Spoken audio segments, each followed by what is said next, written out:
Well, our prospects are positive. I mean, I think stats will show that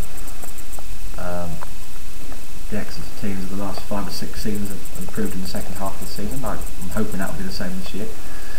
Whether we've had a very good year or an average year, we've still had a better set of results in the second half of the season. So, working by history, then I think we should be looking at a better tally in the second half of the season. In terms of where that takes us, well, I think we are, we're hoping to establish ourselves in that sort of middle third of the league, and that's where, that's where our target should be.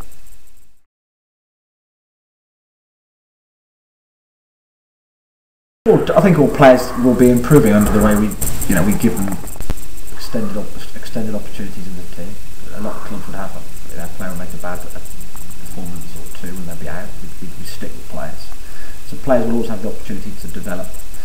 I think it's the younger players, the ones with potential, the Arthur Krisiaks, the Liam Serkins and Troy and whatever. I think they're the players who are going to keep developing, because I can see it on the training ground. They're improving all the time. They're determined to improve. Then you've got the players who've had a sticky, maybe patchy first half of the season. Guillermo Bowser has not had the sort of start he would have wished. John O'Flynn has been ravaged by injuries. So those are the players I'm hoping will have a good second half to the season. They're better than their first. And then we'll see where it takes us.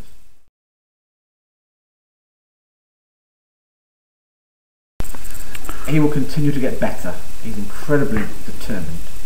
He is a very athletic goalkeeper. The goalkeepers I've worked with at Exeter in the last 5.5 seasons, he's the most athletic, the best shot stopper by a margin.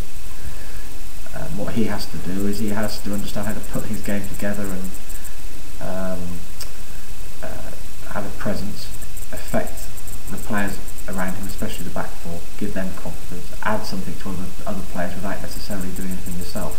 And that's where experience and confidence and understanding will get you. And the only way you can get that is by playing, by making mistakes, by learning it.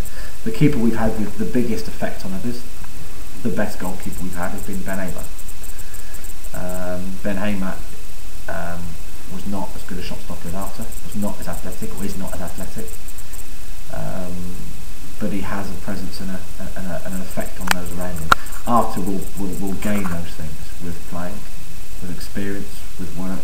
But what he's got the raw ingredients to be, I think, the best keeper we've had.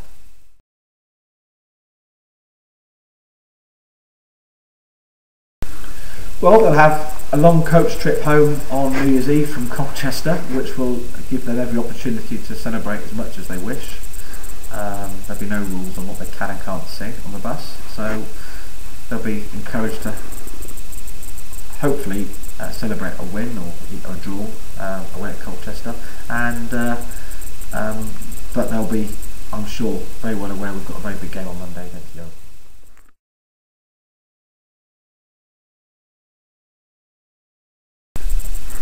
There's no side really, other than I approached it as I felt at the time. It's I often get accused of showing no emotion or no passion's a ridiculous word, but it gets used a lot. Look, I was so cross we lost on Monday. I was so irritated. It's actually ruined the last 3 or 4 days for me. I've just not been able to relax, and I feel that. But for someone to shout at the players how rubbish they are was, I think, a step too far. I don't